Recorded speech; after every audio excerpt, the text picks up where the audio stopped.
event that we're going to have in a few hours' time. I would like to thank Doc Gautam, as well as Aditya and everyone else who's been involved in this. And I really like the topic because more than being just political, Modi versus the rest, I think it also opens up an issue for discussion. Where do we want India for the next 10-15 years? That's very important. Before we answer that, it's very important for Indians to know where have we got in the last 10 years. And before we get to answer that, I'm sorry, getting it a bit repetitive, I think one of the most perceptive speeches of Narendra Modi was made in 2008, 2009.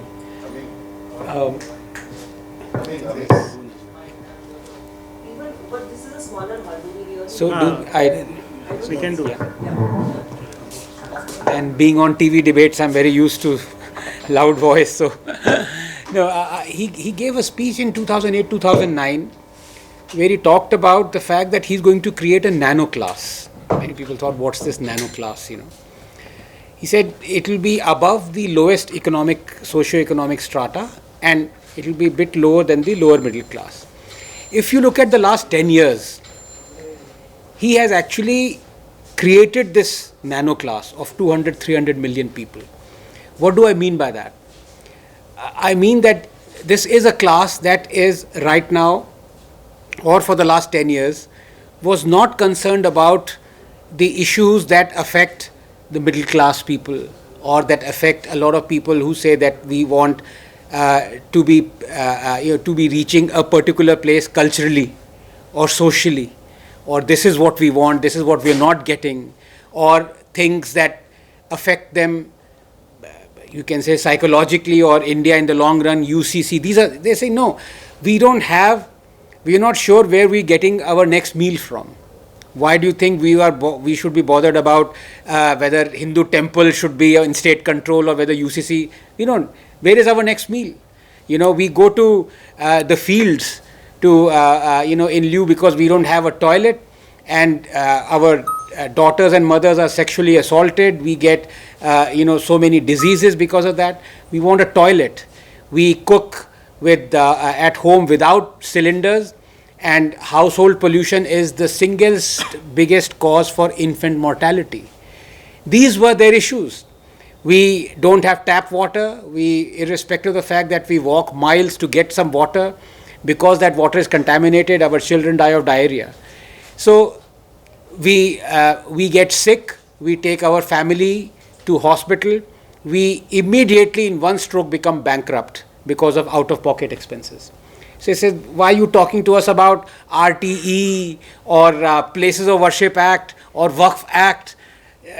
We don't want to, we are not in a situation to talk about it, So he identified in the last 10 years, these are the issues. First, get this thing sorted. And if you look at the development that has happened, and I'm not even talking about the infrastructure development, which, Gadkari and others have been taking care of. I'm talking of the development that affects humans. Now we have reached a stage where we have, every Indian has a toilet, has a gas connection, electricity, a health card, half of them, a quarter of them, a third of them. In the next 10 years, now they will reach a stage where they will start asking these questions. Is India prepared for it? That is the question that needs to be asked. And if you're asking that question, now I come back to that.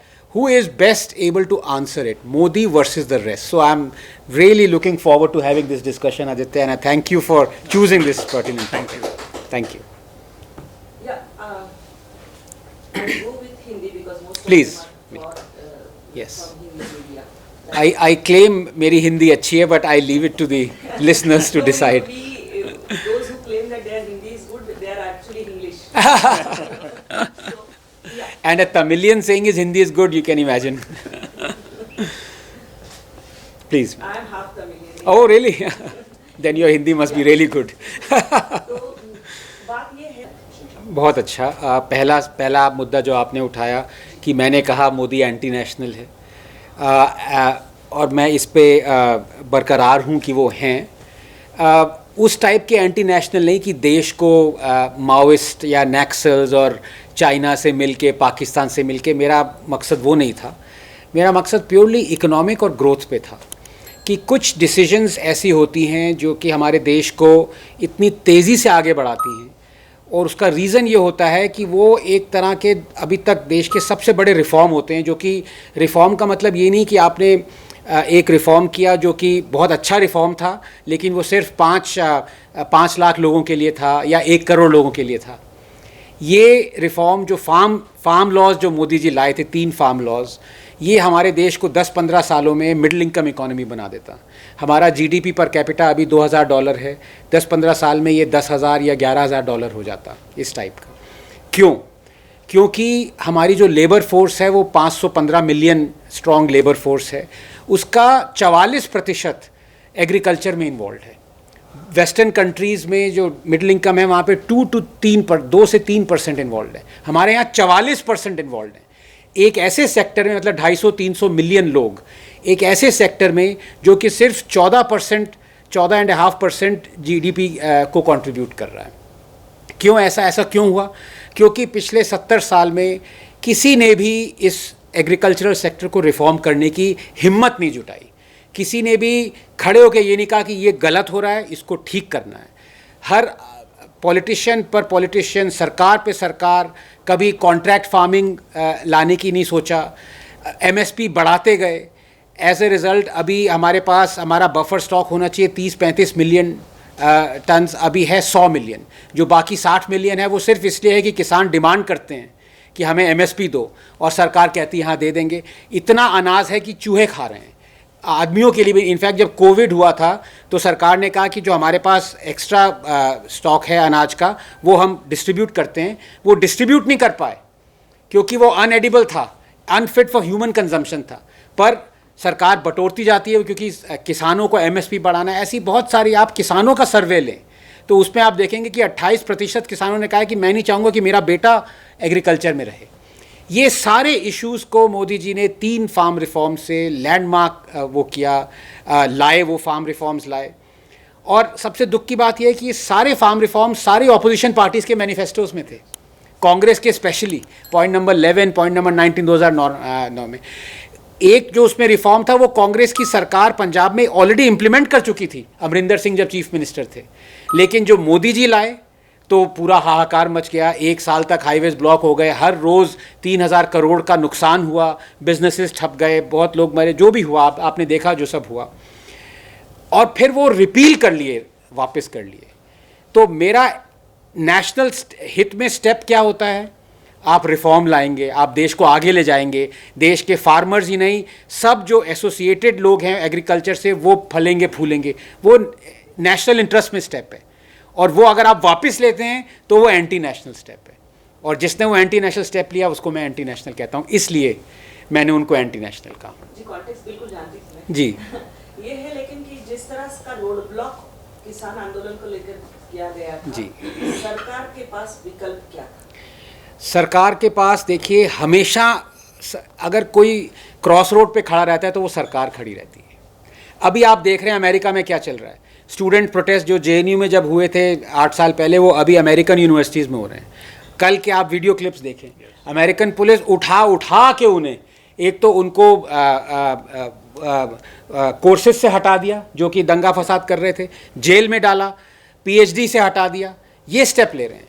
Canada में जब farmers ने चक्का जाम किया था तो वही Trudeau, जो कि फार्मर्स, हमारे जो अरहतियाज मिडिलमैन, मैं उनको फार्मर भी नहीं कहूँगा, प्रोटेस्ट कर रहे थे, Trudeau was for those protest. लेकिन जब कनाडा में हुए, उठा के जेल में डाला। तो वो ये सब लोग हमारे देश में एनार्की चाहते हैं, हमारे देश में लॉलेसनेस चाहते हैं, हमारे देश में कमज़ोर सरकार चाहते हैं। लेकिन अपने देश में पुलिस आ जाती है, उनकी अपना बढ़ के जो स्टेप लेना चाहिए वो लेते हैं। लेकिन उसमें मैं उनको ब्लेम नहीं करूँगा। जैसे मैं हर जगह एंडरसन रेजर लगाता हूँ, एंडरसन रेजर वॉरेन एंडरसन थे, मैं एंडरसन को ब्लेम नहीं करता, वो तो क्रिमिनल था, उसका काम था भागना। मैं उनको ब्लेम करता हूँ जो टारमैक पे उनको लेके आए ताकि वो उड़ जाएं, उनको ब्लेम करता हूँ। तो ट्रूडो को ब्लेम करना, अमेरिका को ब्लेम, वो तो अपना लॉ एंड ऑर्डर देख रहे हैं।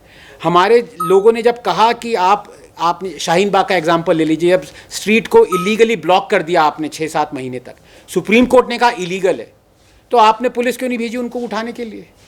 किसकी गलती है? तो जो चोर है, जो क्रिमिनल है, जो अनलॉफुल है, एनार्किस्ट है, वो उसका तो काम है एनार्की करना, सरकार का काम है रोकना। तो विकल्प हमेशा थे, होने चाहिए थे। और देखिए बाद में क्या निकला, 2.5-3 मिलियन अरहतियास थे जिन्होंने ये पूरा रचा, जो ये और ऑपोजिशन साथ में आ गया उनके, क्योंकि उनका तो ये काम ही अब बन गया है कि ये किसी तरह से गवर्नमेंट को मोदी एंटी मोदी हो। बाद में पता चला सुप्रीम कोर्ट ने जो सर्वे के लिए ऑर्डर किया था, 82% ऑफ फार्मर्स और farm lobbies were for the farm laws. अब बताइए, जब आपके 250-300 मिलियन लोगों में से 82% लोग चाहते थे ये फार्म रिफॉर्म्स और उनको नहीं मिला, तो सरकार ने उनके पेट पे लात नहीं मारी। तो सरकार को खड़ा होना चाहिए था, बेबाक खड़ा होना चाहिए था, और जो ठीक कदम है वो उठाना चाहिए था। और फिर बब्बर शेर आके उठ जाते हैं और डिक्टेटर कहने लगते हैं। क्या हमारा जनतंत्र इतना सचमुच ये है? और एक और परसेप्शन बना इतना वीक है कि कोई उसको हिला सकेगा, नंबर 1। नंबर 2, बात होती है संविधान बदल दिया जाएगा जी, ये खौफ बिठाया दिया जाता है। इंटेलेक्चुअल क्लास तो ठीक है, जाके प्रेस करेगा, उस जनता का क्या करें? पहले मैं संविधान पे आता हूँ। ये जो खौफ फैला रहे हैं संविधान बदला जाएगा, मैं तो कह रहा हूँ संविधान को बदलना चाहिए। मैं तो डंके की चोट पे कह रहा हूँ, क्योंकि ये संविधान की ही आर्टिकल्स और अमेंडमेंट्स हैं जिनके बेसिस पे एनार्की फैलती है, जिनके बेसिस पे फ्रीडम ऑफ स्पीच को कर्ब किया जाता है, जिनके बेसिस पे आप जो भी एंटी डेमोक्रेटिक स्टेप्स हैं वो ले सकते हैं। और इनको हटाने के लिए संविधान को बदलना ज़रूरी है। अगर आप देखें संविधान का फ्रीडम ऑफ स्पीच का जो आर्टिकल है, उसमें फ्रीडम ऑफ स्पीच को सब्जेक्ट टू कर रखा है कि आपके पास फ्रीडम है, जो भी आप बोल सकते हैं, लेकिन ये 4 चीज़ें हैं, आप इनके बेसिस पे आपको बोलना है। तो वो कैसी फ्रीडम हुई जब आपको ये कदम फूक के कदम रखना है कि मैं इसमें ना आ जाऊं। और वो कौन लाया? वो जवाहरलाल नेहरू लाए, फर्स्ट अमेंडमेंट लाए। तो जब हमारे फोर फादर्स जिनके हाथ में था कि ये देश आगे कैसे बनना चाहिए, फ्री स्पीच होनी चाहिए, डेमोक्रेसी होनी चाहिए, इंस्टीट्यूशंस डेमोक्रेटाइज्ड होने चाहिए, जब उन्होंने ही सबसे पहला प्रहार किया और ऐसा कॉन्स्टिट्यूशन है, तो वो चीज़ें चेंज होनी चाहिए। तो जो लोग कहते हैं कि डिक्टेटरशिप है, पहली बात तो ये कैसी डिक्टेटरशिप जो हम फ्रीली डिस्कस कर सकते हैं कि मोदी डिक्टेटर है कि नहीं है? तो आई मीन किम जो नॉर्थ कोरिया में, कोई कह सकता है कि किम डिक्टेटर और बच जाएगा? तो नंबर 1 वो नहीं। दूसरा, जो ये लोग कहते रहते हैं कि डिक्टेटर है, वो सिर्फ कहते हैं we speak truth to power, हम पावर के अगेंस्ट सच बोलते हैं, इसलिए हम तो सिर्फ मोदी पावर में, ममता पावर में नहीं है, दीदी पावर में नहीं है, केजरीवाल पावर में नहीं है, स्टालिन पावर में नहीं है, पिनराई विजयन पावर में नहीं है, जो कि ड्रैकोनियन एक्ट्स लाने ही वाले नहीं थे, ला चुके हैं ये सारे लोग, जो कि दिन दहाड़े रात को उठ के लोगों को, जर्नलिस्ट को पकड़ के जेल में डालते हैं। आपने देखा बंगाल में क्या चल रहा है, संदेश खाली में, जब हाईकोर्ट ने कहा कि इस शाहजहां शेख को सीबीआई को सौंपो क्योंकि हमें पुलिस पे भरोसा नहीं है। ये वहाँ पे डेमोक्रेसी चल रही है, लेकिन मोदी डेमोक्रेसी पे प्रहार कर रहे हैं। तो ये चीज़ें दुनिया, जनता देख रही है, दुनिया तो खैर बाद में देखेगी जो भी है, लेकिन लोगों को दिख रहा है कि आप सिर्फ मोदी हेट्रेड में, इस मोदी को आपने हिटलर डिक्टेटर बना दिया, लेकिन जो आपके चाहते हैं, जिनके बेसिस पे आपकी दुकान चल रही है, वो सब ठीक कर रहे हैं, ये लोगों को दिख रहा है। लेकिन मैं तो फिर भी ये कहूँगा कि कॉन्स्टिट्यूशन का चेंज होना बहुत ज़रूरी है, क्योंकि मैं कहता हूँ our democracy has been in danger ever since we became a democracy. इसके बहुत सारे एग्जाम्पल्स हैं, पर टाइम नहीं है अभी। जी सर, अभी आपने कहा कि जब स्पेशल कनाडा एंड यूएस जी उनके बारे में कहा, अगर उनके यहाँ ऐसी कोई घटना घटती है तो वो उस पर कड़ी कार्रवाई करते हैं। लेकिन अपने देश में जब ऐसा घटता है तो वो उनकी निंदा करते हैं। तो आपका ऑब्जर्वेशन क्या है कि अपने देश में से कोई उनको प्रोत्साहित कर रहा है ये करने के लिए, या फिर कोई और वजह है? देखिए, आई थिंक पूरा मीडिया का, अनफॉर्चुनेटली मैं यही कहूँगा, bent of mind ideological basis पे डिवाइड हो चुका है। तो एक जे गोपी थे, उन्होंने 2G का स्कैंडल बाहर निकाला था। उन्होंने एक बार कैलकुलेट करके या कुछ वो करके बताया था कि लगभग मेरे को याद नहीं आ रहा, 60 to 70% उन्होंने कहा था जो हमारे जर्नलिस्ट हैं वो जब कॉलेजेस में थे तो वो communist socialist youth wing parties को बिलोंग करते थे, आईसा, SFI वगैरह। तो अब जब आपका बचपन ही उनके साथ बीता है तो जवानी भी उनके साथ ही बीतेगी। तो बचपन बीता आपने सीताराम येचुरी के साथ बिताया, तो जवानी आप डेंग जियाओपिंग के साथ बिताएंगे या शी जिनपिंग के साथ बिताएंगे। तो आइडियोलॉजिकली जब आप डिवाइड हो जाते हैं तो आपके हाथ में एक एजेंडा आ जाता है कि कुछ भी हो मेरे को क्रिटिसाइज़ करना है, कोई भी अच्छी चीज़ हो। लोगों ने 120 मिलियन टॉयलेट्स बने उसको भी क्रिटिसाइज़ किया, लोग 110 मिलियन टैप कनेक्शंस हुए उसको भी क्रिटिसाइज़ किया। जब आप हर चीज़ को क्रिटिसाइज़ करेंगे तो लोग देख रहे हैं भाई मेरे को तो आपने मोदी जी ने टॉयलेट दिया, मुझे मोदी जी ने टैप कनेक्शन दिया, मेरे को आयुष्मान भारत हेल्थ इंश्योरेंस मिला है, तुम कहते रहते हो ये सब चीज़ें गलत हैं क्योंकि तुम्हें नहीं चाहिए, मुझे चाहिए थी, वो रोक रहे हो तुम। तो लोग ये देख रहे हैं, ये मीडिया कुछ हद तक वो उजागर, जैसे मैं कह रहा हूँ, अगर आप सिलेक्टिवली भी उजागर कर रहे हैं तो वो, अगर आप फैक्ट्स पे हैं तो वो ठीक है। बीजेपी ने भी बहुत स्टाइफल किए फ्रीडम ऑफ स्पीच। मैंने एक थ्रेड बनाया हुआ है जहाँ पे बीजेपी के ऐसे इंस्टेंसेस हैं, स्टेट्स के ले लीजिए, सेंटर के ले लीजिए, जहाँ उन्होंने जर्नलिस्ट को अरेस्ट किया। कोविड के टाइम में एक मिस्टर पटेल एडिटर थे, उन्होंने तब जो चीफ मिनिस्टर थे गुजरात के, उनके अगेंस्ट कुछ बोला, कोविड पॉलिसी पे बोला, उनको 15 दिन जेल में डाल दिया। ऐसे केसेस हैं।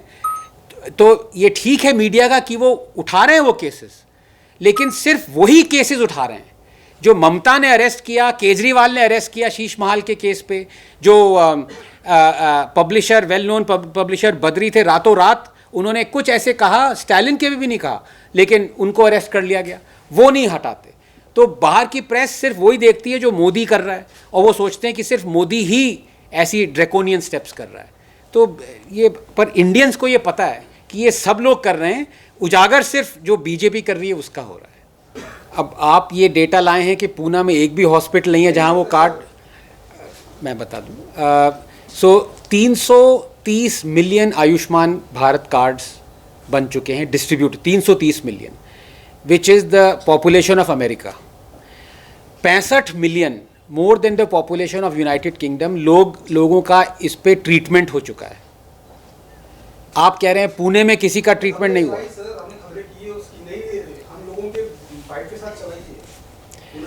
अब या तो आप एनेक्डोटल के, मैं ये नहीं कह रहा कि आपने जो रिपोर्ट्स दी हैं मैं वो पढ़ूंगा, मैंने वो पढ़ी नहीं है, लेकिन ये कहना एकदम गलत होगा कि पुणे में आज तक किसी भी आयुष्मान कार्ड होल्डर का नहीं हुआ, क्योंकि मैं खुद जानता हूँ लोगों का।